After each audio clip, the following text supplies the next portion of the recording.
Wa radio hii ya Morning Star, sauti ya matumaini kwa watu wote. Karibu katika kipindi hiki ukipendacho cha Mwayachunguza Maandiko. Kipindi hiki kinaletwa kwako na wanadarasa wa kujifunza Biblia, kikiongozwa na mtumishi wa Mungu Mwinjilisti Amoni Jackson Mkangara.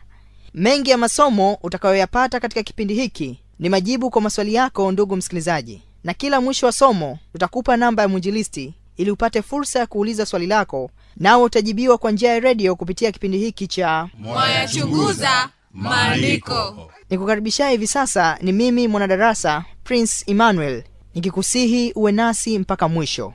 Ni ada kwetu kuanza kipindi hiki kwa ombi fupi. Tuombe. Saa imefika.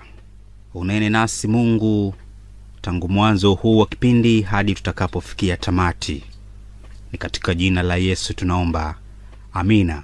Amen. Mwinjilisti. Naam. Karibu. Asante na amina. Watu wa Mungu popote pale mlipo, na wasalimu nyote katika jina tukufu la Bwana wetu Yesu Kristo. Mnaitikiaje huko mliko? Amina. Saa imefika tuanze kuyachunguza maandiko. Leo tuna maswali mapya yapatayo 10 yanayohitaji majibu kuhusu Sabato. Tutayajibu yote chini ya kichwa kiitwacho Sabato ya Bwana Mungu. Sabato ya Bwana Mungu. Rudieni darasa. Sabato ya Bwana Mungu. Naam, Sabato ya Bwana Mungu. Tuanze na swali la kwanza. Mwinjilisti, sisi tunafundishwa kwamba Sabato maana yake ni pumziko, na kwamba mwanadamu anaweza kuchagua siku yoyote ya kupumzika. Ndiyo maana Wakristo wengi walichagua kupumzika Jumapili na kuwa Sabato yao. Je, maandiko yanasemaje kuhusu Sabato? Nini maana halisi ya Sabato katika maandiko matakatifu? Swali hili lina vipengele vitatu. Kipengele cha kwanza, uchaguzi wa mwanadamu kufanya apendavyo. Kipengele cha pili, maana ya Sabato kama anavyoitoa mwanadamu kwamba ni pumziko. Kipengele cha tatu, maana ya Sabato kwa mujibu wa maandiko matakatifu. Tuanze na uhuru wa mwanadamu wa kuchagua. Mwanadamu anao uhuru huo. Mungu alipoweka mti wa ujuzi wa mema na mabaya katika bustani ya Eden, tayari ilikuwa ni uhuru wa kuchagua. Mti huo ulikuwa msaidie Adam na uzao wake wote wadumu milele katika kutenda mema na kuepuka mabaya. Lakini kwa kuwa Adam na mkewe walichagua kula matunda ya mti huo badala ya kutokula kama walivyokatazwa, ikawa kwamba kabla ya kufa kifo cha kimwili, wakafa kifo cha kiroho. Matokeo ya uchaguzi wa mwanadamu, lile lililo jema mwanadamu akaliona ndilo baya, lililokuwa baya kwake likawa ndilo jema. Kifo cha kiroho. Uchaguzi huu wa mwanadamu ndio uliopelekea kuiacha Sabato ya kweli ya Mungu muumba wake. Yeye mwanadamu akachagua kuanzisha Sabato ya bandia kwa kadri akili zake zilivyomtuma.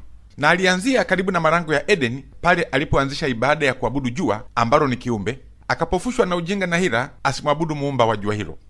Tangu lugha ya kwanza aliyokuwa nayo Adam hadi kugawanyika kwa ndimi kama matokeo ya ujenzi wa mnara wa Babeli, siku ya ibada hiyo iliendelea kuadhimishwa, na ndiyo hiyo Sunday, siku ya kuliabudu jua, ambayo katika Biblia huitwa siku ya kwanza ya juma, au kwa Kiswahili cha kawaida Jumapili. Miaka mingi ikapita, takriban miaka 1400.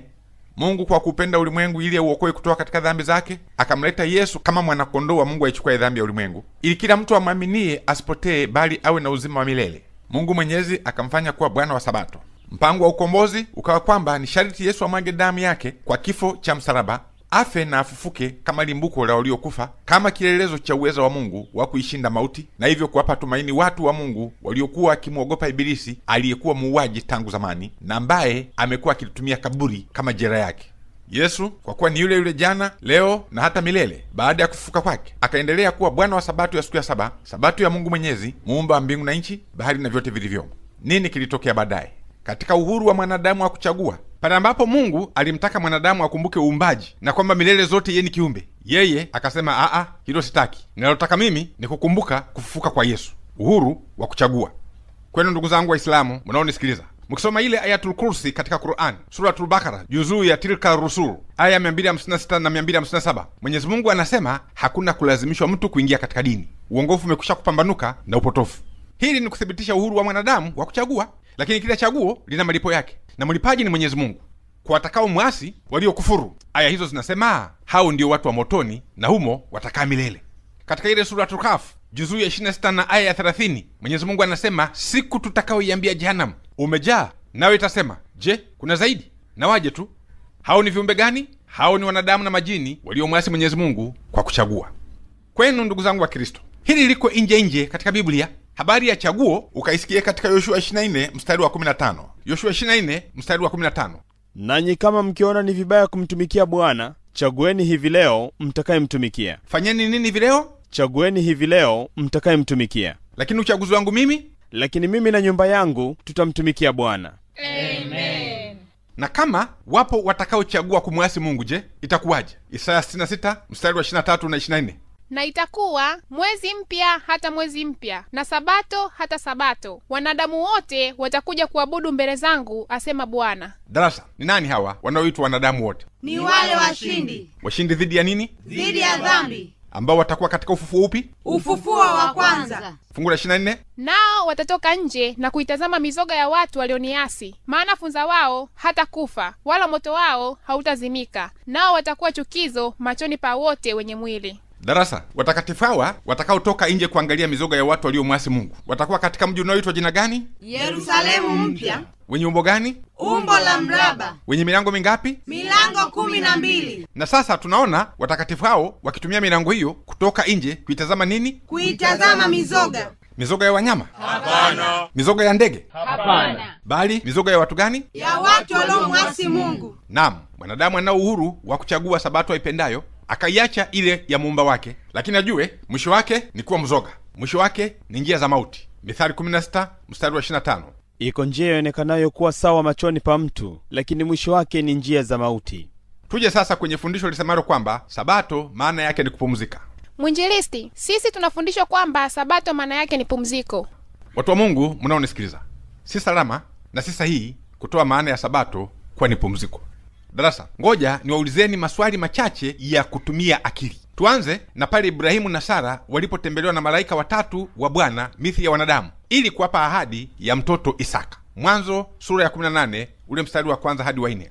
Bwana akamtokea Ibrahim katika mialoni ya Mamre alipokuwa ameketi mlangoni pa hema yake mchana wakati wa hari. Akainua macho yake akaona, na tazama, watu watatu wamesimama mbele yake. Naye alipowaona alipiga mbio kuwalaki kutoka mlangoni pa hema, akainama mpaka nchi, akasema, Bwana wangu, kama nimeona fadhili machoni pako, na kuomba usinipite sasa mimi mtumwa wako, na yaletwe basi maji kidogo mkanawe miguu, mkapumzike chini ya mti huu. Yaletwe basi maji kidogo mkanawe miguu, kisha mkapumzike chini ya mti huu. Swali, pumziko hilo ilikuwa ni sabato? Hapana. Twende kwa Ayubu. Ayubu alilaani siku aliyozaliwa mpaka akasema maneno haya. Ayubu 3 mstari wa 11 na 13. Mbona sikufa mimi tokea mimbani? Mbona nisitoe roho hapo nilipotoka tumboni? Fungu la 13. Maana hapo ningelala na kutulia, ningelala usingizi na kupata kupumzika. Ningelala usingizi na kupata kupumzika. Darasa, watoto wanaofia matumboni mwa mama zao, huwa hiyo ni sabato kwao? Hapana. Twende kwa Yesu. Mathayo 11 mstari wa 28. Njooni kwangu ninyi nyote msumbukao na wenye kulemewa na mizigo, nami nitawapumzisha. Nami nitawafanya nini darasa? Nami nitawapumzisha. Nitawafanya nini? Nitawapumzisha. Haya, watu mtwika Yesu mizigo yao kwa masaa 24 yote na kwa siku zote 7 za juma. Ukipenda kwenu mnaofahamu kimombo 24/7. Swali, je, juma lote hilo ni sabato kwa wanaompa Yesu mizigo? Jibuni darasa. Hapana. Tunaendelea. Wakati Yesu akiomba katika bustani ya Getsemane, neno linasema hivi katika Mathayo 26 mstari wa 45. Kisha akawajia wanafunzi wake akawaambia, laleni sasa mpumzike. Tazama, saa imekaribia na mwana wa Adamu anatiwa katika mikono ya wenye dhambi. Fanyeni nini darasa? Laleni sasa mpumzike. Swali, pumziko hilo lilikuwa sabato? Hapana. Tuendelee. Siku ya kuuawa kwa mtoto wa Sauli aliyeitwa Ishibosheth, neno linasema hivi kuwahusu waliokwenda kumuua. Samueli ya pili sura ya 4 mstari wa 5. Wakaenda wakafika nyumbani kwa Ishibosheth wakati wa hari ya mchana alipokuwa akipumzika adhuhuri. Darasa, wauaji wake walimwendea wakati gani? Wakati wa hari ya mchana. Alipokuwa akifanya nini? Alipokuwa akipumzika adhuhuri. Darasa, hilo pumziko la adhuhuri lilikuwa ni sabato? Hapana. Haya, tuje kwa Agano Jipya. Mtume Paulo alikuwa na mpango wa kutembelea Rumi. Akaona kwanza awapelekee waraka uliosema hivi, Warumi 15 mstari wa 30 hadi 32.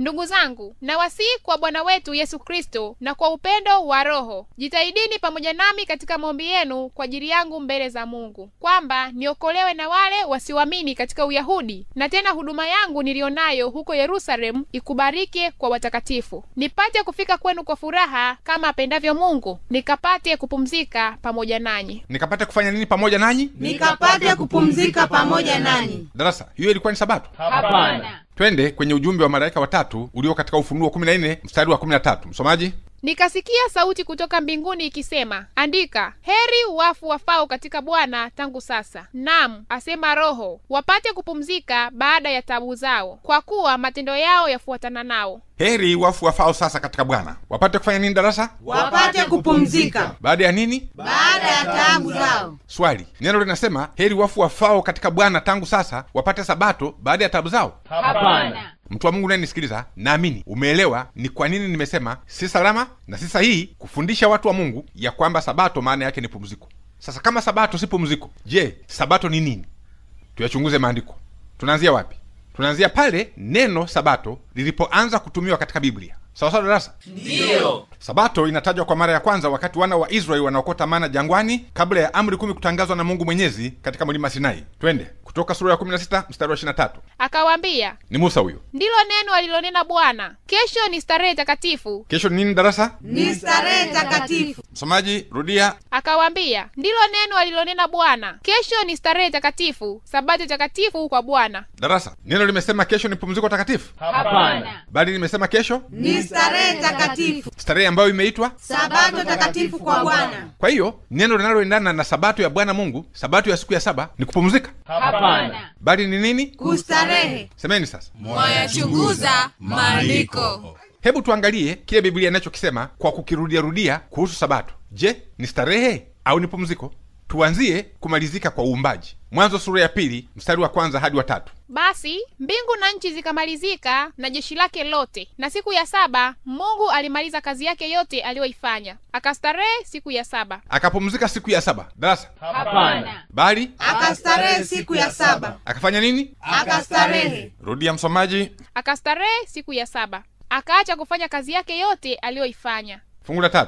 Mungu akaibarikia siku ya saba, akaitakasa, Kwa nini? kwa sababu katika siku hiyo Mungu alistarehe. Subiri. Darasa. Kwa sababu katika siku hiyo Mungu alipumzika. Hapana. Bali Mungu alistarehe. naam, Mungu alistarehe. Sasa kwa mujibu wa fungu la 2, Mungu alichoacha kufanya ni nini siku hiyo? Msomaji. Akaacha kufanya kazi yake yote aliyoifanya. Akaacha kufanya kazi gani? Akaacha kufanya kazi yake yote aliyoifanya. Kwa hiyo katika siku hiyo ya saba kuna kazi alizoziacha na kazi alizozifanya, sio? Ndio. Ni zipi hizo? Fungu la 3 lirudiwe. Mungu akaibarikia siku ya saba, akaitakasa, kwa sababu katika siku hiyo Mungu alistarehe, akaacha kufanya kazi yake yote aliyoiumba na kuifanya. Haya darasa, zitajeni kazi hizo alizozifanya Mungu siku hiyo ya sabato. Kazi ya kwanza, Mungu akaibarikia siku ya saba. je, kazi ya kuibariki siku ya saba alikuwa ameifanya huko nyuma katika zile siku 6? Hapana. Kazi ya pili, Akaitakasa. je, kazi ya kuitakasa siku ya saba alikuwa ameifanya katika kazi zake zote alizokuwa amezifanya tangu siku ya kwanza hadi ya 6? Hapana. Kazi ya tatu, Mungu alistarehe. Mungu alifanya nini? Mungu alistarehe. Je, kazi ya kustarehe iliwahi kufanywa na Mungu katika kazi zote alizozifanya kuanzia siku ya kwanza hadi ya 6?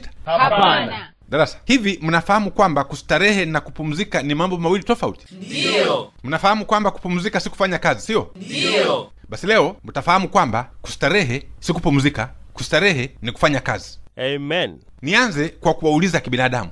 Darasa, mnazifahamu kumbi za pumziko? Hapana. Je, mnazifahamu kumbi za starehe? Ndio. Narudia ili tuende pamoja na wasikilizaji wetu. Sawa sawa? Ndio. Darasa, nimeuliza hivi, mnazifahamu kumbi za pumziko? Hapana. Je, mnazifahamu kumbi za starehe? Ndio. Je, watu wanapoingia kwenye kumbi za starehe wanaingia humo bila shughuli ya kufanya? Hapana. Kwa hiyo yoyote aingiaye katika ukumbi wa starehe ana kazi ya kufanya, sio? Ndio. Ni kusema kila ukumbi wa starehe ni shughuli haswa. Sawa sawa? Ndio. Wengine mpaka jasho watoka. Sawa sawa? Ndio.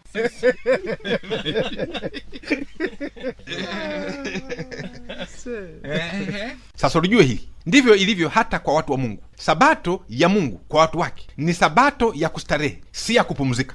Kama ambavyo yeye aliacha kazi zake zile alizokuwa amezifanya katika siku 6, bali siku ya saba akafanya kazi mpya, ndiko huko kuitakasa siku hiyo, ndiko huko kuibariki siku hiyo, ndiko huko kustarehe. Vivyo hivyo watu wake nao aliwaagiza wasizifanye za kwao kazi walizokuwa wakizifanya katika siku 6, wakitenda mambo yao yote, bali katika siku ile ya saba, sabato ya Bwana Mungu wao, wakaagizwa moja, waikumbuke, wasiisahau. Na unajua kukumbuka ni kazi ya kutosha. Uliwahi kukuta mtu anahangaika kukumbuka kitu mpaka anachukua mkono mzima, ananyanyua kiganja na vidole vyote vinaanza kukuna kichwa? Shida imeingia, kuna kazi hapo anataka kukumbuka huyu.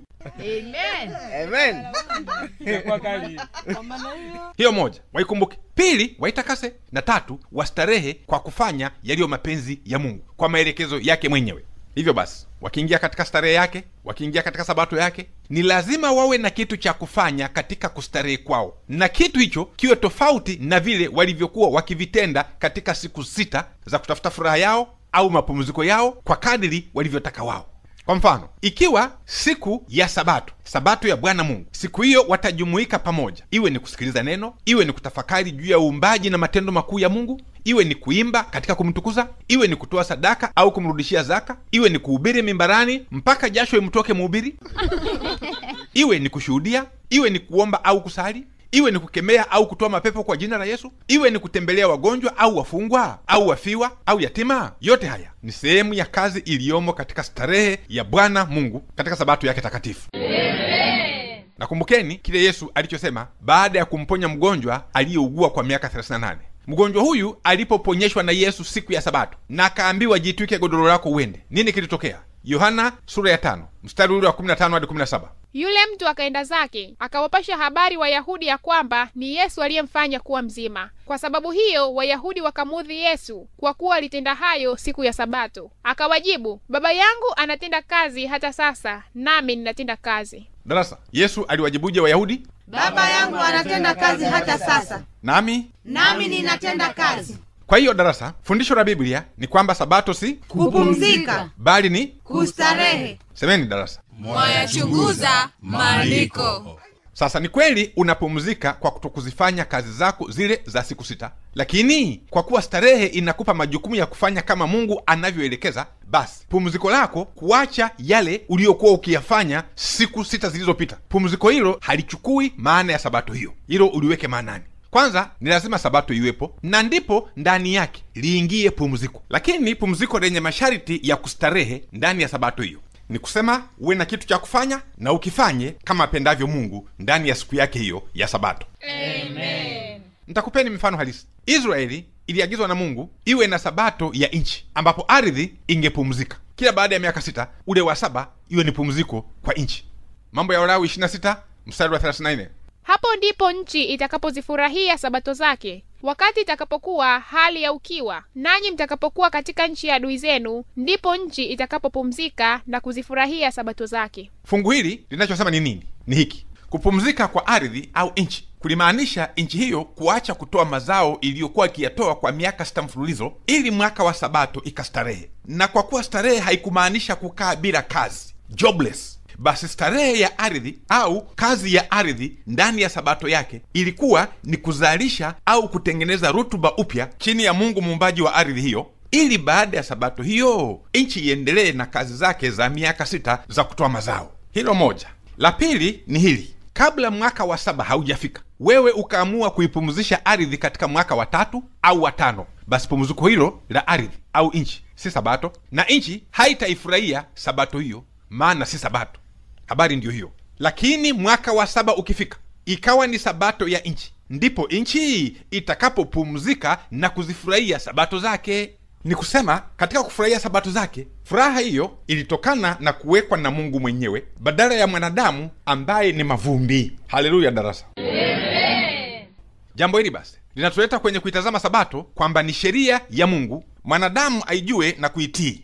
Sabato si utashi wa mwanadamu. Sabato si apendavyo mwanadamu. Sabato si aonavyo mwanadamu. Lolote alilolifanya mwanadamu kinyume na sheria ya Mungu kuhusu sabato, huo uliitwa kuwa ni uasi. Kwa mujibu wa sheria ya Mungu, sabato ilikuwa ni sharti iwe siku maalumu au majira maalumu au tarehe maalumu alizozipanga Mungu mwenyewe na si mwanadamu. Ni Mungu peke yake mwenye kuelekeza ni nini kifanyike ndani ya sabato hiyo, iwe ni kustarehe au kupumzika, iwe ni kula au kunywa, iwe ni kufanya lolote lile lenye kuitakasa sabato hiyo. Maana maandiko matakatifu yanasema Mungu ndiye atakasaye na ndiye mtoa sheria na atakaye wahukumu watu wote na kuangamiza wote waliomwasi. Swali la pili. Bwana Yesu asifiwe. Amina. Mwinjilisti, naomba nikuulize swali. Uliza. Agano la Kale linafundisha nini kuhusu sabato? Na Agano Jipya linafundishaje sabato hiyo? Je, mafundisho yalibadilika? Je, kuna sabato ya Agano la Kale na sabato ya Agano Jipya? Kwanza, mtu wa Mungu unayenisikiliza, yawezekana swali moja likafanana na lingine na ikaonekana dhahiri ya kwamba hilo limekwisha kujibiwa, lakini kwa kuwa limeulizwa na msikilizaji tofauti, acha nilijibu kila swali kwa jinsi lilivyokuja. Kuhusu hili la sasa, ninaamini sabato inayoulizwa hapa ni ile ya siku ya saba na si zile sabato za mpito ama zilizokuwa kivuli. Na kama ndivyo basi, mafundisho ya Agano la Kale na Agano Jipya kuhusu sabato hiyo ya siku ya saba nitayaelezea kwa ufupi kupitia mambo saba muhimu yafuatayo. Jambo la kwanza, Agano la Kale lilifundisha kuwa Mungu muumbaji aliweka sabato yake ya siku ya saba imsaidie mwanadamu kukumbuka kuwa Mungu ndiye muumbaji wa mbingu na nchi, bahari na vyote vilivyomo. Mwanadamu ni kiumbe. Sabato hii ni ile ya siku ya saba katika lile juma la uumbaji. Hilo ni fundisho kuu katika Agano la Kale na halijatanguliwa na halitatanguliwa na Agano Jipya. Jambo la pili, Mungu alipoandika amri 10 katika mbao 2 za mawe, akaziandika kwa chanda chake mwenyewe kuashiria kuwa ni za milele. Sabato yake aliifanya amri ya 4, akiwataka watu wake waikumbuke na kuitakasa katika vizazi vyote. Jambo la tatu, fundisho la Agano la Kale ni kwamba amri za Mungu, ikiwemo sabato ya siku ya saba, ndiyo tabia yake na ndiyo mapenzi yake kwa watu wake, kwamba mwanadamu ataishi kwazo kama atazitenda. Fundisho hili linabaki kuwa ndiyo fundisho la Agano Jipya. Jambo la 4, fundisho la Agano Jipya ni hili, kwamba Yesu aliye mwisho wa sheria ndiye Bwana wa sabato ya siku ya saba, ambayo hakuja kuitangua bali kuitimiliza, yaani kutuonyesha kwa ukamilifu na utimilifu jinsi ya kuitunza.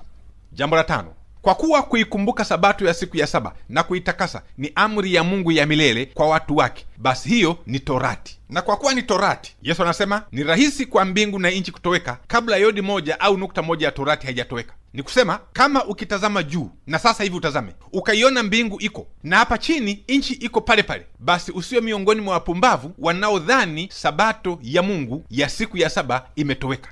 Ipo na itakuwepo mpaka Yesu aje. Kwa hiyo usije ukaingia kwenye mtego wa wapumbavu wanaosema hakuna Mungu. Yupo, na kama yupo ana sabato yake ya siku ya saba, wewe ukiwa ni kiumbe uikumbuke. Hilo ni fundisho la maagano yote, Agano la Kale na Agano Jipya. Jambo la 6, Agano Jipya linathibitisha kuwa Torati ni takatifu, ni njema, ni nzuri na ya haki. Kwa sababu hii, sabato ya Agano la Kale ndiyo sabato ya Agano Jipya kwa vizazi vyote. Agano Jipya linasema Yesu aliye Bwana wa sabato, ilikuwa ni desturi yake kuitunza sabato ya siku ya saba. Mitume wote na Israeli yote nyenyekevu waliitunza sabato ya siku ya saba. Mtume Paulo aliyefanywa na Yesu Kristo kuwa mtume kwa mataifa yote, huyu ndiye usiseme. Agano Jipya linamthibitisha kuwa ilikuwa ni desturi yake kuitunza sabato ya siku ya saba. Jambo la 7, kilichomo moyoni mwa mwanadamu wa asili ni roho ya uasi na mafundisho ya udanganyifu kufundisha kwamba sabato ya siku ya saba iliondolewa. Fundisho la Agano Jipya kupitia katika kitabu cha Waebrania sura ya 4 lile fungu la 4 hadi la 11 ni hili: kwa maana ameinena siku ya saba mahali fulani hivi, Mungu alistarehe siku ya saba, akaziacha kazi zake zote. Fungu la 7, leo lini? Leo kama mtaisikia sauti yake, msifanye migumu mioyo yenu. Fungu la 9, basi imesalia raha ya sabato kwa watu wa Mungu. Fungu la 11, basi na tufanye bidii kuingia katika raha ile, ili kwamba mtu yoyote asije akaanguka kwa mfano huo huo wa kuasi. Hilo ndilo fundisho la Agano Jipya. Hakuna sabato nyingine isipokuwa ile ile iliyo ya milele, sabato ya siku ya saba. Kama kuna mafundisho kinyume na ukweli huu, basi andiko lililo katika Warumi 3 mstari wa 4 litakufaa wewe, mtu wa Mungu unayepaswa kujua ukweli. Warumi 3 mstari wa 4, Mungu aonekane kuwa amini na kila mtu mwongo. Niseme kwa Kiingereza kidogo, let God be true but every man a liar. Darasa, neno limesemaje? Mungu aonekane kuwa amini na kila mtu aonekane kuwa ni mwongo. Swali la 3, mwinjilisti, twafahamu kwamba sabato ni siku ya saba Mungu alipoacha kufanya kazi. Je, tunaanza lini kuhesabia mpaka sabato inaangukia Jumamosi? Jibu langu ni hili. Kwanza, Mungu alipowapa watu wake hiyo sabato, wameendelea kuikumbuka tangu alipowapa mpaka leo. Ukienda Israeli utakuta siku hiyo ni Jumamosi, hakuna shaka. Pili, kifo cha Yesu kinatuambia kuwa sabato ya siku ya saba ni Jumamosi. Kwa vipi? Kwa sababu madhehebu yote ya Kikristo yanakubaliana kuwa Yesu alikufa siku ya Ijumaa, akawa kaburini siku ya Jumamosi, na siku ya kwanza ya juma ndiyo Jumapili akafufuka. Ndivyo lisemavyo andiko katika Agano Jipya, katika kitabu cha Luka sura 23 kuanzia ule mstari wa 56 hadi sura 24 mstari wa kwanza hadi wa 6. Hakuna shaka. 3, kanisa la Roman Catholic ni msaada wa kuijua sabato ya siku ya saba. Kwa nini au kwa vipi? Kwa sababu katekisimu ya waumini inathibitisha kuwa ni kanisa lililohamisha utukufu wa sabato ya siku ya saba ambayo ni Jumamosi na kuupeleka siku ya kwanza ya juma ambayo ni Jumapili. Kwa hiyo kwa kusoma pale utajua kwamba sabato ya siku ya saba ni Jumamosi, ila wenzetu wakaona hatutaki kuchukuliana na hili, tupeleke Jumapili. Wamesema 4. Kwa ndugu zangu Waislamu, katika Suratul Nahl Qur'ani inabainisha waziwazi kwamba Jumamosi ndiyo sabato. Katika ile juzuu ya 14 aya 124 kuna maneno haya: hakika adhabu ya kuvunja taadhima ya Jumamosi iliwekwa, na kwa yakini Mola wako atahukumu baina yao siku ya Kiyama. Sasa katika Qur'ani neno hili Jumamosi kwa Kiingereza limeitwa the Sabbath, ndiyo sabato, na katika Kiarabu likaitwa Sabtu, ndiyo sabato. Sasa upange safu ya Wayahudi, uweke na Wakatoliki, uweke na Biblia, uweke na Qur'ani, na wote hao pamoja na vitabu hivyo vitukufu, ni Jumamosi inayothibitika kuwa sabato ya Bwana Mungu wako. Unataka nini zaidi? Swali la 4. Mwinjilisti, nimekuwa nikifuatilia sana vipindi vyako. Mbarikiwe sana. Amina. Swali langu, sabato ya kweli ya Bwana Mungu ni siku gani? Wengine wanasema ni Ijumaa, wengine Jumamosi, wengine Jumapili. Maandiko matakatifu yanasemaje? Wapendwa, licha ya majina ya siku mbalimbali kama yanavyojulikana kwa lugha tofauti za wanadamu, ni dhahiri sahili sabato ni Jumamosi, Ijumaa si sabato, Jumapili si sabato, na leo utasikia sababu.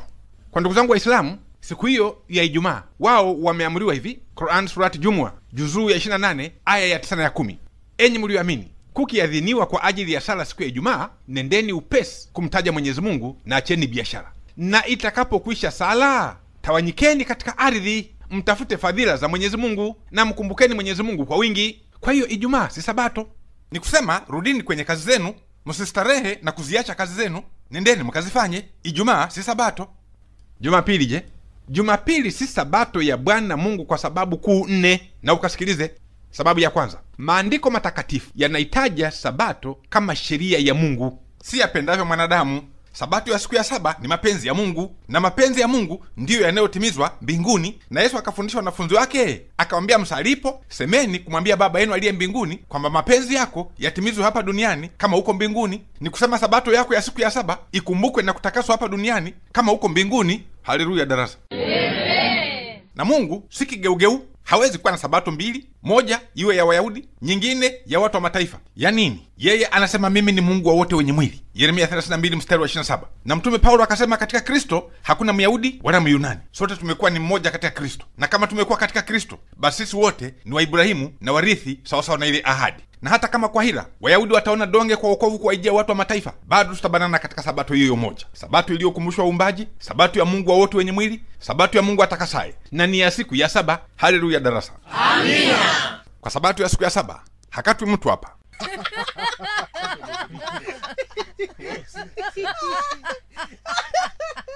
Ngoja nisisitize jambo hili hapa. Siku ya kwanza ya juma si sabato ya Bwana Mungu kwa sababu imewekwa na mwanadamu.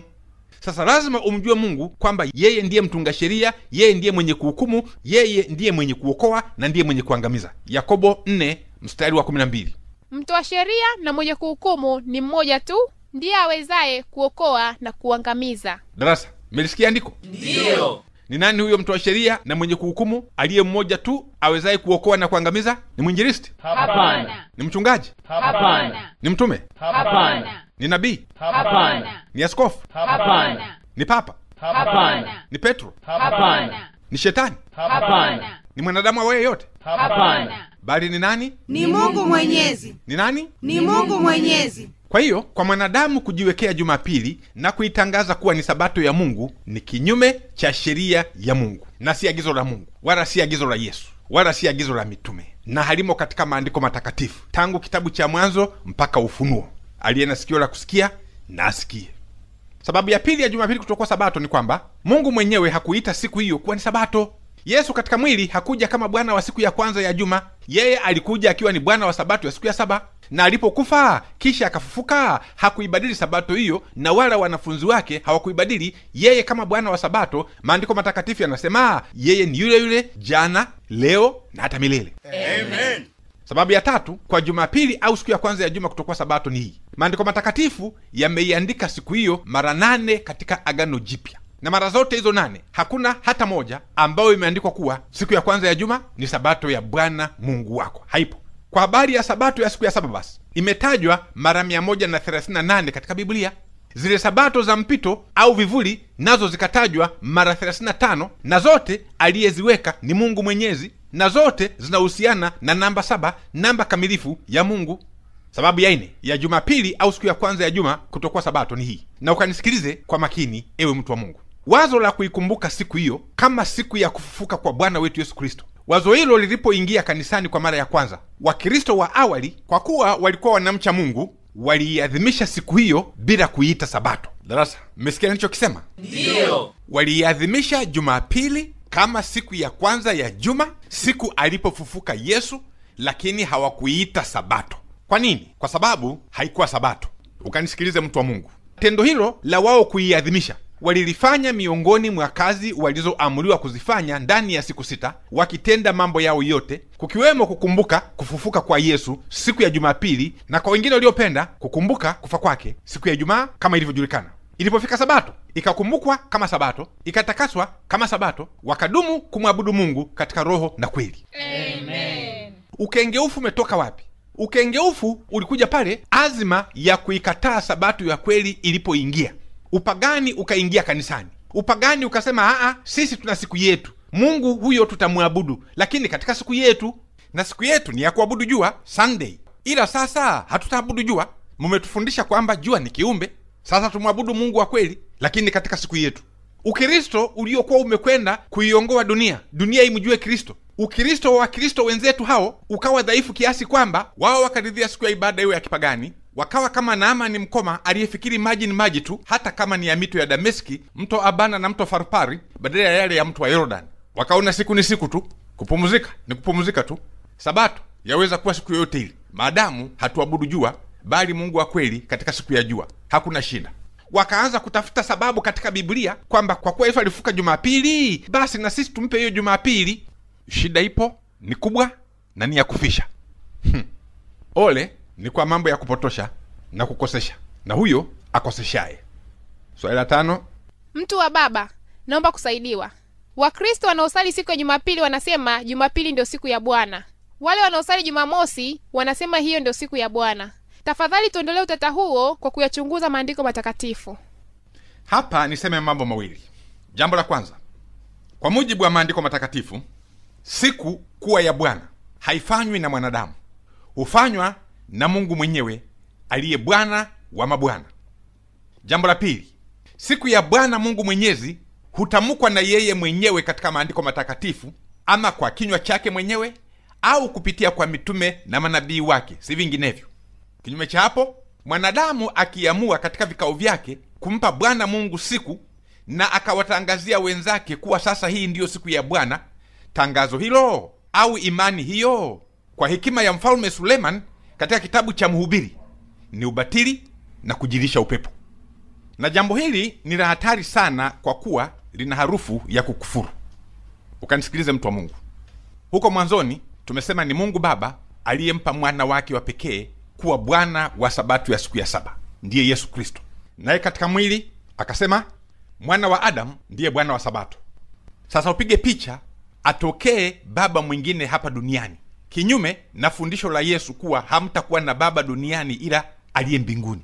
Na huyu baba wa duniani naye ampe mwana wa Adamu sabato yake ya siku ya kwanza, ifutwe ile ya Mungu Baba wa Bwana wetu Yesu Kristo, ulimwengu ukoseshwe bila kubaini siri hii ya kuasi.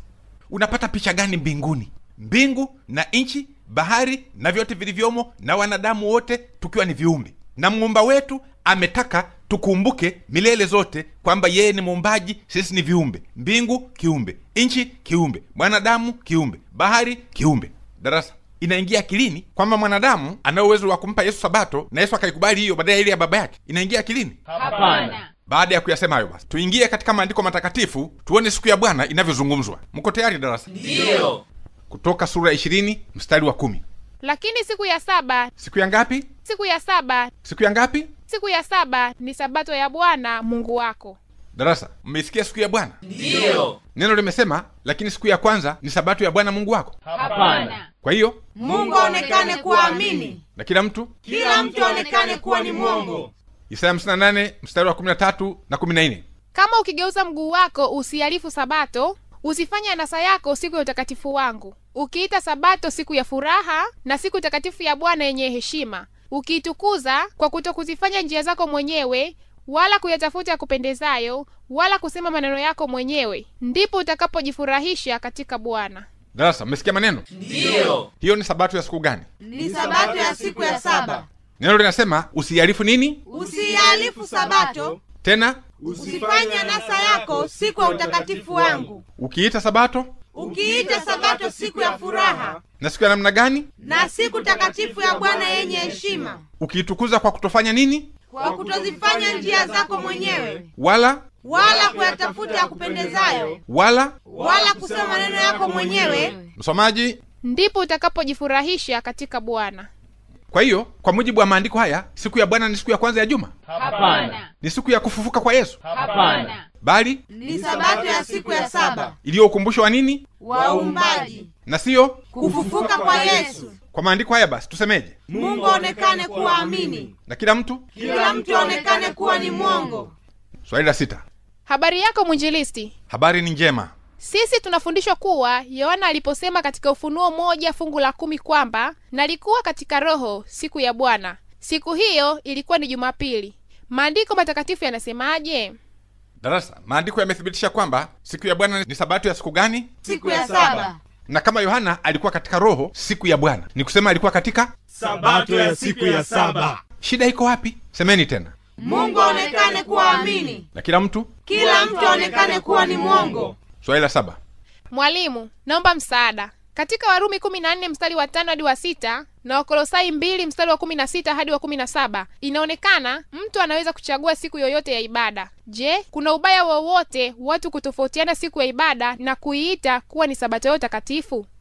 Kwanza tuyasome mafungu hayo yaliyotajwa. Tuanze na Warumi 14 mstari wa 5 na wa 6. Mtu mmoja afanya tofauti kati ya siku na siku, mwingine aona siku zote kuwa sawasawa. Kila mtu na athibitike katika akili zake mwenyewe.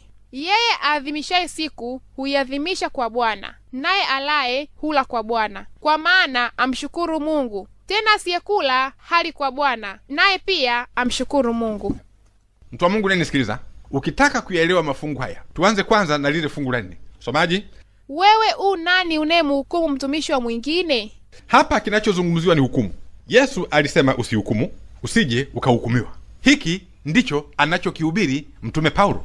Nani wewe unayemhukumu mtumishi wa mwingine? Kwa bwana wake mwenyewe yeye husimama au huanguka, naam, atasimamishwa, kwa kuwa Bwana aweza kumsimamisha. Fungu la 5, msomaji. Mtu mmoja afanya tofauti kati ya siku na siku, Ni kusema usimhukumu, mwingine aona siku zote kuwa sawasawa. usimhukumu, Kila mtu na athibitike katika akili zake mwenyewe. usimhukumu. Fungu la 6, Yeye aadhimishaye siku huiadhimisha kwa Bwana, usimhukumu, naye alaye hula kwa Bwana, kwa maana amshukuru Mungu. usimhukumu, Tena asiyekula hali kwa Bwana, naye pia amshukuru Mungu. usimhukumu. Unaona, afundishacho mtume Paulo ni kwamba mtu awa yeyote asimhukumu mwenzake.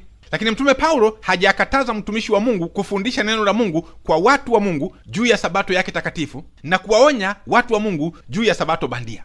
Mtume Paulo hajazuia watumishi wa Mungu wasiwafundishe watu wa Mungu kipi ni chakula kisafi na kipi ni najisi. Katika vinywaji, kipi ni safi, kipi ni najisi. Ole wake mtumishi huyo, hata kama ni mwinjilisti mkangara, ambaye hata litenda hilo aliloagizwa kulifanya. Maana andiko linasema hivi katika Ezekieli 33, tutasoma ule mstari wa 1 kuendelea hadi wa 9. Neno la Bwana likanijia kusema, mwanadamu, sema na wana wa watu wako uwaambie, hapo nitakapoleta upanga juu ya nchi, watu wa nchi hiyo wakimtoa mtu mmoja miongoni mwao na kumweka awe mlizi wao, ikiwa aonapo upanga unakuja juu ya nchi hiyo, apige tarumbeta na kuwaonya watu. Basi mtu awaye yote aisikiaye sauti ya tarumbeta wala haonywi, upanga ukija na kumwondoa, damu yake itakuwa juu ya kichwa chake mwenyewe. Fungu la 7. Basi wewe mwanadamu, Basi wewe mwinjilisti, wewe mchungaji, wewe padri, wewe paroko, wewe askofu, nimekuweka kuwa mlinzi kwa nyumba ya Israeli. nimekuweka kuwa nani? Nimekuweka kuwa mlinzi kwa nyumba ya Israeli. Mhm. Basi ulisikie neno hili kinywani mwangu, ukawape maonyo yangu. Ukawape nini? Ukawape maonyo yangu. Fungu la 8. Nimwambiapo mtu mbaya, ewe mtu mbaya, hakika utakufa, nawe usemi neno la kumwonya mtu huyo aiache njia yake. Nawe husemi neno la kumwonya mtu huyo aache vyakula najisi, aache vinywaji najisi, aache sabato bandia, maana hiyo ndiyo njia yake mbaya. Nini kitatokea? mtu mbaya huyo atakufa katika uovu wake, lakini damu yake nitaitaka mkononi mwako. Fungu la 9. Walakini ukimwonya mtu mbaya kwa sababu ya njia yake kusudi iache, wala yeye asiiache, atakufa huyo katika uovu wake, lakini wewe umejiokoa roho yako. Lakini nani? Lakini wewe umejiokoa roho yako. Jamani, tuacheni tuokoe roho zetu kwa kuwaonya watu. Amen. Hatuhukumu watu. Huo ndio muktadha wa mafungu hayo ya Warumi sura ya 14, ile fungu la 5 na la 6. Haya si mafungu yakatazayo maonyo, bali hukumu. Na sisi hatuhukumu mtu. Haya si mafungu ya halalishayo uvunjaji wa amri au sheria za Mungu, iwe ni juu ya sabato au vyakula au vinywaji. Sasa ulisikia hili ambalo ndio jibu kwa swali kwamba, je, kuna ubaya wowote watu kutofautiana siku ya ibada na kuiita kuwa ni sabato yao takatifu? Baada ya kuwa tumewaonya watu na baada ya kuwa tumejiepusha tusihukumu watu, kumbuka hukumu ni lazima Yesu ailete. Na hapo ndipo utakapojua ubaya wa watu kutofautiana katika siku ya ibada. Mathayo 24 mstari wa 40. Wakati ule watu wawili watakuwako kondeni, mmoja atwaliwa, mmoja aachwa. Darasa, mpo hapo? Ndiyo. Semeni sasa. Mwayachunguza maandiko. Twende Wakolosai sura ya 2 ule mstari wa 16 na 17. Basi mtu asiwahukumu ninyi katika vyakula au vinywaji, au kwa sababu ya sikukuu au mwandamo wa mwezi au sabato. Mambo hayo ni kivuli cha mambo yajayo, bali mwili ni wa Kristo. Mkanisikilize watu wa Mungu. Waandishi wa Agano Jipya walitumia neno hili sheria kwa maana kubwa mbili. Kwanza, kumaanisha sheria za sikukuu, Kiingereza ceremonial laws za wakati wa Agano la Kale. Sheria hizi zilihusu masuala ya kanuni za ibada na utaratibu wa jamii ya Kiyahudi, sheria ambazo zilikuwa ni za mpito, zikitumika kama kivuli kuwatayarisha wacha Mungu wa wakati huo kumtarajia Masihi, ndiye Kristo, atakayechukua nafasi ya kafara hizo walizokuwa akizifanya katika sabato hizo ambazo leo utazielewa vizuri sana. Sheria hizo zilikoma Yesu alipokuja, na kwa sheria hizo basi Wakristo wote nikiwemo na mimi tuko huru, maana hazitumiki kwetu. Lakini neno hili sheria limetumika pia katika Agano Jipya kuzungumzia sheria za uadilifu, Kiingereza moral laws. Sheria hizi ni za kudumu na hazibadiliki, na miongoni mwa sheria hizo ni zile amri 10 Mungu alizoziandika kwa chanda chake mwenyewe kwenye mbao 2 za mawe, ikiwemo sabato yake ya siku ya 7, sabato ambayo si ya tarehe, sabato isiyotegemea kuandama kwa mwezi, bali ni sabato ya siku ya 7, siku ambayo ni pale alipomaliza uumbaji, na baada hapo imekuwa ikijirudia ikiendelea mpaka Yesu aje. Tuko pamoja darasa? Ndiyo. Kwa sheria hizo basi Biblia inasema mbingu na nchi zitapita kabla yodi moja ya sheria hizo, yani Torati, kutoweka. Ziliandikwa na Mungu mwenyewe kwa kidole chake mwenyewe kwenye mbao 2 za mawe, narudia, kuashiria kwamba moja ni za kudumu, 2 hazifutiki, na 3 hazibadiliki. Sasa utauliza mwinjilisti, kulikuwa na tofauti zipi kati ya amri zilizoandikwa na Mungu kwa chanda chake mwenyewe na sheria zake zilizoandikwa na mtumishi wake Musa? Mpendwa msikilizaji, kulikuweko na tofauti kubwa 3, na ukanisikilize ewe mtu wa Mungu. Kuhusu amri za Mungu, moja, ziliwekwa ndani ya sanduku la agano. Kuhusu sheria za Musa, zenyewe ziliwekwa kando ya sanduku la agano. Pili, amri za Mungu zilihusu maadili, wakati sheria za Musa zilihusu kafara. 3, amri za Mungu zilikuwa za kudumu, ikiwemo sabato ya siku ya 7, wakati ambapo sheria za Musa zilikuwa za mpito, zikiwemo sabato za tarehe zilizoelekeza hadi kuja kwa Masihi, ndiye Kristo. Sasa tuje ngaa kwa ufupi kwenye sabato hizi ambazo zilihusu kafara na zilikuwa ni za mpito. Wapendwa, tangu mwanzo Mungu alisema mwanadamu atasamehewa tu kwa njia ya kumwaga damu. Hapo Yesu alikuwa bado hajaja. Kwa hiyo mwanzoni walijenga madhabahu, wakachinja mafahali na kondoo na mbuzi kama kivuli cha kafara la ondoleo la dhambi. Sasa Biblia inasema katika Ibrania sura ya 10 mstari wa 4 kwamba damu ya mnyama haifuti dhambi. Kwa hiyo lilikuwa ni tendo la muda tu na liliwahusu Wayahudi tu. Lilielekeza wakati wa mbele ambapo mwanakondoo wa Mungu aichukua dhambi ya ulimwengu angelikuja. Ndivyo kisemavyo kitabu cha Ibrania ule mstari wa 4 hadi wa 6. Neno linasema, maana haiwezekani damu ya mafahali na mbuzi kuondoa dhambi. Kwa hiyo ajapo ulimwenguni asema, dhabihu na toleo hukutaka, lakini mwili uliniwekea tayari. Sadaka za kuteketezwa na sadaka za dhambi hukupendezwa nazo. Kwa hiyo ndugu msikilizaji, ili watu wa Mungu wa wakati huo wafahamu na kulizoea jambo hili kwamba Yesu atakuja, basi sheria za kafara, yani ceremonial laws, zikaandikwa kitabuni ili ziwaelekeze nini cha kufanya hadi hapo mwanakondoo wa Mungu atakapokuwa amekuja, ndiye Yesu Kristo. Katika hili Mungu akampa Musa sheria za mpito, akamwagiza aziandike, na ukitaka kuzifahamu kwa undani wake utazisoma katika kitabu cha Walawi ile sura ya 23 mpaka sura ya 25.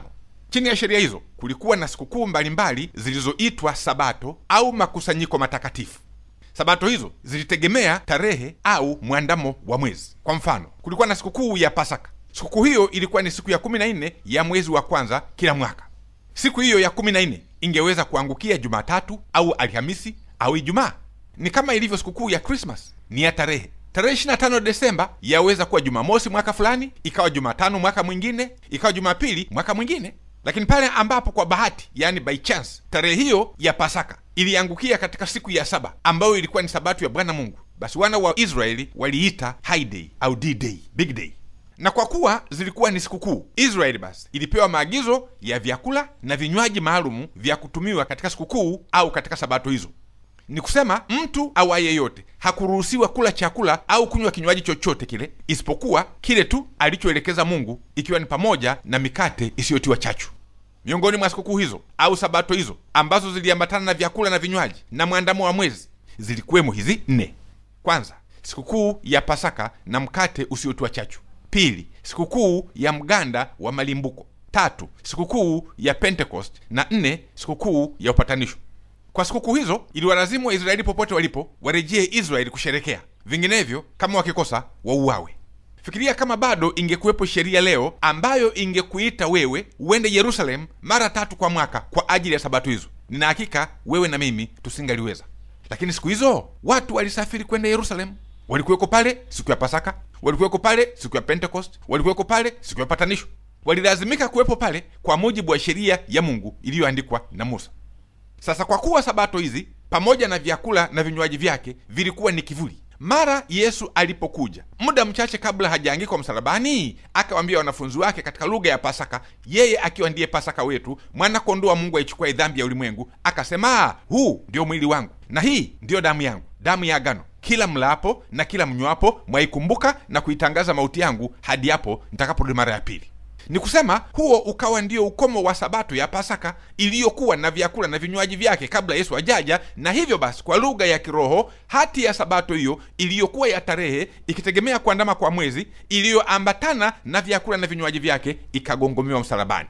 Ndipo Mtume Paulo akatuandikia kupitia kwa Kolosai ya kwamba mtu asiwahukumu ninyi kwa habari ya vyakula au vinywaji au sabato hizo zilizo kivuli. Wale mnaokumbuka somo letu la huko nyuma lililoitwa hati iliyogongomewa msalabani limeeleza kwa undani sana juu ya jambo hili. Kwa hiyo darasa, Mtume Paulo alipotaja katika Wakolosai sura ya 2 ule mstari wa 16 hadi 17, akataja vyakula, akataja vinywaji na mwandamo wa mwezi na sabato, alimaanisha nini darasa? Makusanyiko matakatifu yaliyohusu sikukuu za Israeli zilizokuwa zikifuata tarehe maalum, sikukuu zilizohitaji mapumziko ambayo yaliagizwa yaingie ndani ya nini? Sabato zilizotegemea mwandamo wa mwezi uliohusishwa na vyakula na vinywaji vilivyokuwa vimetajwa mahususi kwa ajili ya sikukuu hizo. Haya, sabato hizo zote na mwandamo wa mwezi ulioashiria tarehe za kuadhimishwa kwake kwa vyakula na vinywaji vilivyokuwa vimeelekezwa kuliwa na kunywewa wakati wa sikukuu hizo vilikuwa nini darasa? Vilikuwa ni kivuli kilichoelekeza hadi wapi? Hadi Yesu alipokuja, ili achukue nafasi ya vivuli hivyo. Lakini wanadamu wa kiasi wakadumu kuibeza sabato ya siku ya 7 ambayo Yesu ndiye Bwana wa sabato hiyo. Itakuwaje? Isaya 66 ule mstari wa 23 na 24, msomaji. Na itakuwa mwezi mpya hata mwezi mpya, na sabato hata sabato, wanadamu wote watakuja kuabudu mbele zangu, asema Bwana. Nao watatoka nje na kuitazama mizoga ya watu walioniasi, maana funza wao hata kufa, wala moto wao hautazimika, nao watakuwa chukizo machoni pa wote wenye mwili. Swali la 8. Bwana yu mwema wakati wote. Mwalimu, kama sabato ya siku ya 7 ilikuwa ni amri mojawapo katika zile amri 10 za Mungu, je, inaweza kubadilishwa na mwanadamu? Tusome Daniel 7 mstari wa 25 kupata jibu. Naye atanena maneno kinyume chake aliye juu, naye atawadhoofisha watakatifu wake aliye juu, naye ataazimu kubadili majira na sheria, nao watatiwa mikononi mwake kwa wakati na nyakati 2.5 wakati. Darasa, umesikia neno hilo? Ndio. Ni unabii huo, unabii wa nguvu. unabii mzito ambao hauna budi kutimia, sio? Ndiyo. Haya, twende pamoja. Neno linazungumzia habari ya nani? Mtawala miongoni mwa wanadamu. Ni kusema atatawala kimwili na kiroho, sio? Ndiyo. Na katika kutawala kwake atafanya nini? Naye atanena maneno kinyume chake aliye juu. Kisha Atawadhoofisha watakatifu wake aliye juu. naye Ataazimu kubadili majira na sheria. nataka maneno mawili tu hapo. Naye atafanya nini? Naye ataazimu. Rudia. Naye ataazimu. Ataazimu kufanya nini? Ataazimu kubadili majira na sheria. Naam, kuazimu ni nini? Kuazimu ni kukusudia, ni kufikiria, ni kujaribu. Katika tafsiri mbalimbali za andiko hili katika Kiingereza, neno linasema he will intend to change, he will think to change, he will attempt to change, he will try to change. Naam, atakusudia kubadili, atafikiria kubadili, atajaribu kubadili. Huko ndiko kuazimu. Darasa, ataweza? Hapana. Ataweza? Hapana. Mtu wa Mungu unayenisikiliza, ngoja nikupe hili na nikupe amani ya milele. Maandiko matakatifu yanasema zile amri 10 alizoziandika Mungu kwenye mbao 2 za mawe kwa chanda chake mwenyewe, kuashiria kuwa ni za kudumu, ni za milele. Amri hizo ziliwekwa ndani ya sanduku. Sanduku hilo likaitwa kuwa ni sanduku la agano. Sanduku gani darasa? Sanduku la agano. Baadaye agano jipya lilipokuja, amri hizo Mungu akaziandika ndani ya mioyo ya watu wake, na anaendelea kuziandika usiku na mchana kwa vizazi vyote kwa walio wake kwa njia ya Roho wake Mtakatifu. Leo hii ukilitafuta sanduku hilo la agano hutalipata. Sawa sawa darasa? Ndiyo. Hivi unafikiri lilipotea au kufutika? Hebu sikiliza maneno haya katika Ufunuo sura ya 11 mstari wa 19. Kisha hekalu la Mungu lililoko mbinguni likafunguliwa, na sanduku la agano lake likaonekana ndani ya hekalu lake. Darasa, mmesikia? Ndiyo. Ni nini kilichofunguliwa? Hekalu la Mungu. Hekalu lililoko Vatican? Hapana. Hekalu lililoko Yerusalem? Hapana. Hekalu lililoko Dar es Salaam? Hapana. Bali Hekalu la Mungu lililoko mbinguni. lilipofunguliwa, ni nini alichokiona Yohana ndani yake? Sanduku la agano. Likaonekana wapi? Likaonekana ndani ya hekalu lake. Hekalu la nani? Hekalu la Mungu.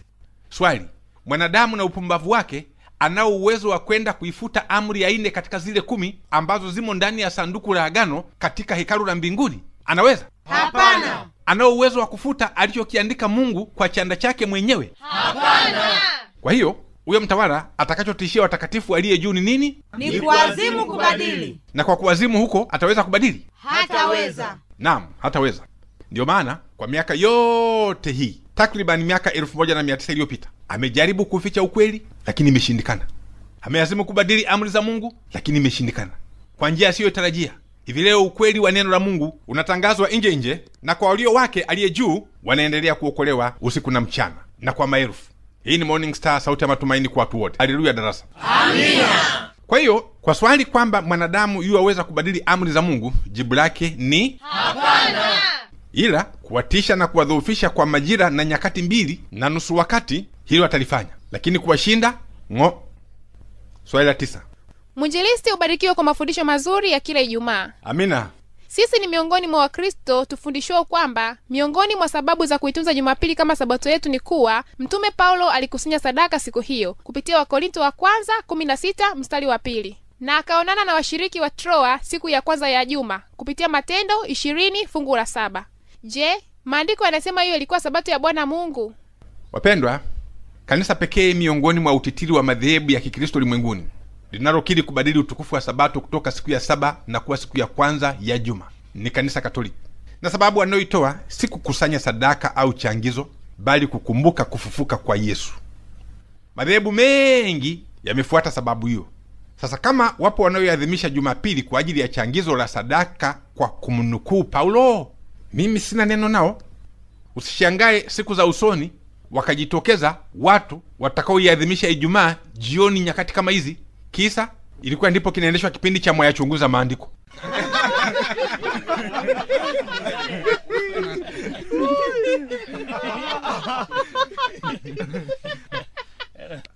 Wapendwa, kama mlijui hili, na wathibitishieni kwa maandiko matakatifu ya kuwa Mtume Paulo alikuwa ni msabato wa kweli kweli.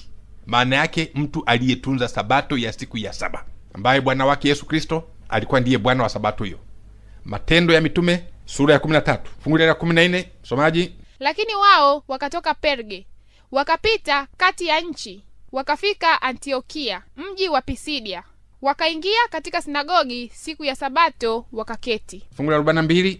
Na walipokuwa wakitoka, wakawasihi waambiwa maneno hayo Sabato ya pili. Msabato huyo. Matendo 18 fungu la 4. Akatoa hoja zake katika sinagogi kila Sabato, akajaribu kuwavuta Wayahudi na Wayunani. Msabato huyo. Matendo 17 fungu la kwanza na la pili. Wakiisha kupita kati ya Amfipoli na Apolonia, wakafika Tesalonike, ambapo palikuwa na sinagogi la Wayahudi. Na Paulo, kama ilivyokuwa desturi yake, akaingia mle walimo, akahojiana nao kwa maneno ya maandiko Sabato 3. Msabato huyo. Na haleluya kwa Bwana. Amina. Swali la 10. Mwalimu, tunafundishwa makanisani kwamba Yesu aliposema katika Marko 2 fungu la 28 kuwa yeye ndiye Bwana wa Sabato, alibadili Sabato na kuwa siku ya kwanza ya juma, yaani Jumapili. Je, kwa mujibu wa maandiko matakatifu, fundisho hili ni la kweli au ni la uongo? Rudia Warumi 3 mstari wa 4 msomaji. Mungu aonekane kuwa amini na kila mtu mwongo. Let God be true but every man a liar. Nimesemaje darasa? Mungu aonekane kuwa amini Na kila mtu aonekane kuwa ni mwongo. Wapendwa, wakati Yesu anasema yeye ndiye Bwana wa Sabato, hiyo ilikuwa ni Sabato ya siku gani? Siku ya saba. Wakati anasema hivyo, alikuwa amekwisha kufa na kufufuka? Hapana. Alipokufa kisha akafufuka, aliacha kuwa Bwana wa Sabato ya siku ya saba? Hapana. Kuna andiko lisemalo yeye au mitume wake waliibadili Sabato hiyo tangu mwanzo mpaka Ufunuo katika Biblia? Hapana. Kwa hiyo Mungu aonekane kuwa amini na kila mtu aonekane kuwa ni mwongo. Waebrania sura ya 4 fungu la 4. Kwa maana ameinena siku ya saba mahali fulani hivi, Mungu alistarehe siku ya saba, akaziacha kazi zake zote. Fungu la 7. Leo kama ilivyonenwa tangu zamani, leo kama mtaisikia sauti yake, msifanye migumu mioyo yenu. Fungu la 9. Basi imesalia raha ya Sabato kwa watu wa Mungu. Fungu la 11. Basi na tufanye bidii kuingia katika raha ile, ili kwamba mtu yoyote asije akaanguka kwa mfano huo wa kuasi. Tuombe. Tunakushukuru Mungu wetu na Baba yetu wa mbinguni kwa neema yako. Asante kwa ajili ya somo zuri ulilotupatia na kulileta masikioni mwetu katika saa hii. Na kwa kuwa neno lako kupitia mtumishi wako mwinjilisti Amon Mkangara limenena masikioni mwetu, tunaomba kalifanye chemichemi ya uzima ndani yetu. Na tunapohitimisha kipindi hiki, Mungu wetu, wasumbue wale ambao wako katika njia panda kukata shauri ya kumfanya Yesu kuwa Bwana na Mwokozi wa maisha yao. Nasi tuliolisikia hapa, ukatubariki, utufanye kuwa nuru na taa katika ulimwengu wenye giza. Kwa kuwa tunaomba na kushukuru katika jina la Yesu Mwokozi wetu. Amen.